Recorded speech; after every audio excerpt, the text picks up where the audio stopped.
สบายดีพี่น้องเราสุขสุขคนน่ะไปตอนไปเวียดมาพี่น้องไปเวียดกับไปตลาดพี่น้องซื้อมะกอกมะกล้วยไปมาแล้วกันของที่ของน้องบอลพี่น้องนี่รวมสั่งเนาะมันเป็นราวแขนเสื้อผ้าพี่น้องเลยพี่น้องบอลอยากได้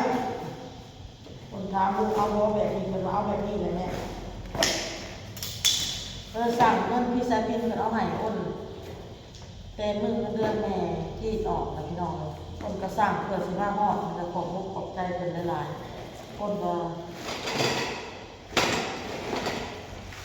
เครื่องไม้เครื่องมือเครื่องประกอบนะพี่น้อง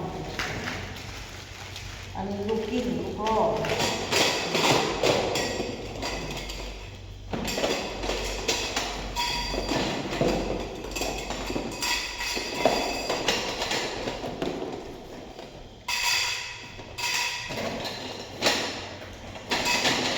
เราเรียนข่าวออนไลน์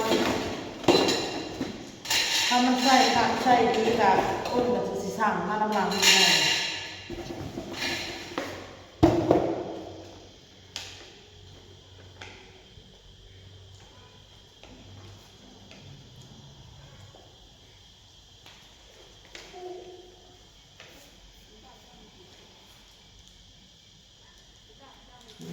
ดีๆนะพี่น้องเนาะอ้นมาประกอบพี่น้องหิ้วเข่ากับมานั่งพี่น้องเลยไปเรียกมาน้องมาโต้คือมะกล้วยพี่น้องมากิน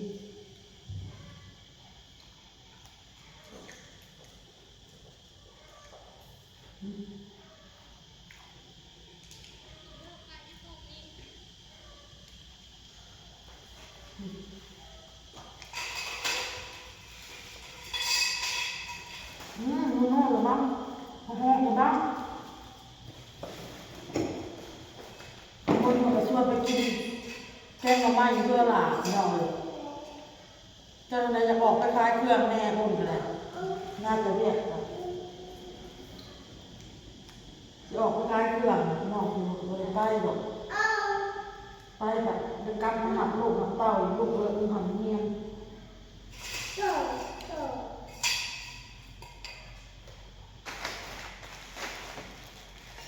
เราประกอบก่อนพี่น้องหนังกันประมาทสบาย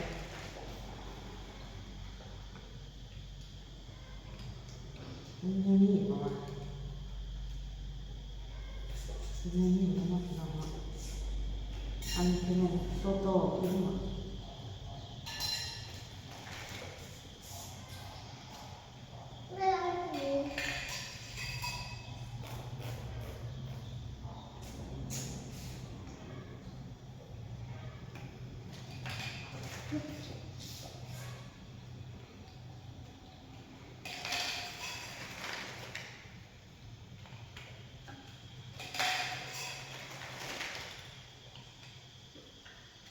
ออกคล้ายเครื่อง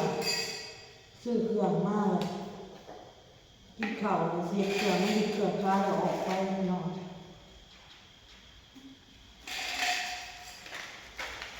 ได้มาแล้วนอน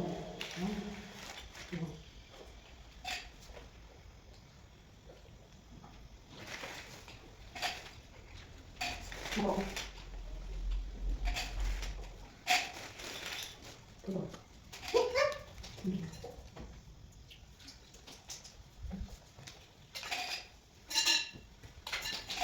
มาแล้วตะเกียบมองนอนมาเลยมาเลยจะมีน้องก่อนจะมี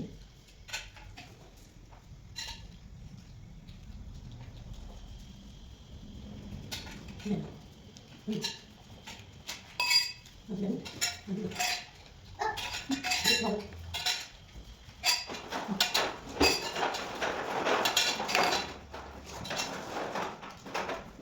มันจะลง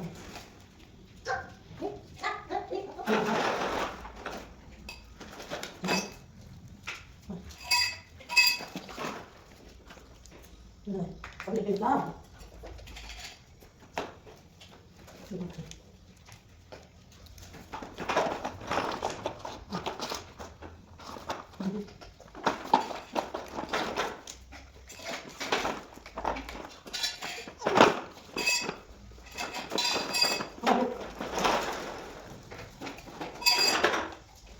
เนี่ย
ไม่ได้ผมเลยเนี่ยไม่ได้ผมเนี่ยไม่ได้ผมเนี่ยไปอีกหน่อยนี่ทำหนังก็ได้ได้ดีได้ดีได้ดีทำได้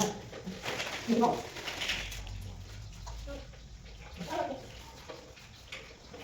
เอาละน้องเนี่ยแล้วเรียบร้อยนะพี่น้องเนาะประกอบเบิ่งเหือลายขี้ไข่โพดสับประกอบอันลาวแขนผ้าซื่อๆพี่น้องอากาศมันร้อนเด้อพี่น้องเด้อก่อนอื่นก็ขอบมุกขอบใจพี่สายพินหลายๆเด้อที่เพิ่นให้เงินมาให้น้องบอลละ 1,000 บาทน้องบอลอยากได้หยังเนาะอ้นก็ถามลูกพี่น้องบิอานาปึ้มอ้นก็ซื้อให้แล้วซอเนาะสิไว้เขียนอ้นก็ซื้อให้แล้วแล้วก็ลาวแขนผ้าอยากซื้อหยังให้น้องก็ซื้อพี่น้องที่แรกอ้นว่าสิซื้อเสื้อผ้าสงกรานต์ให้เด็กๆพี่น้องเอ้ยแต่ว่าทุกเพิ่นก็พากันเมื่อที่แรกอ้นก็คิดว่าสิบ่ได้เมื่อเนาะสิคิดว่าน่าจะอยู่กับอ้นเล่นสงกรานต์กับอ้นนี่แหละแต่ว่าเพิ่นก็พากันเมื่อแล้วเนาะพี่น้องเนาะแม่จีนกับเด็กๆแล้วพี่น้องเดี๋ยวอ้นสิมาจัดเครื่องให้ลูกกับพุ่นแหละเก็บห่านเขามาพุ่นแหละเพราะอ้นยังสิออกไปขายของอยู่เนาะพี่น้องออกไปขายเครื่องขายของเก็บร้านเก็บหยังเขามาพุ่นแหละจังสิจัดเครื่องลูกใส่นั่นพี่น้องใส่ลาวแขนผ้าเนาะ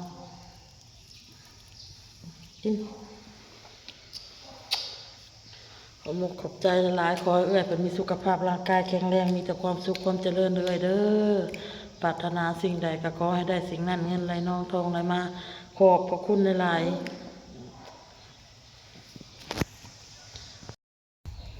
ๆลาวแขนฝา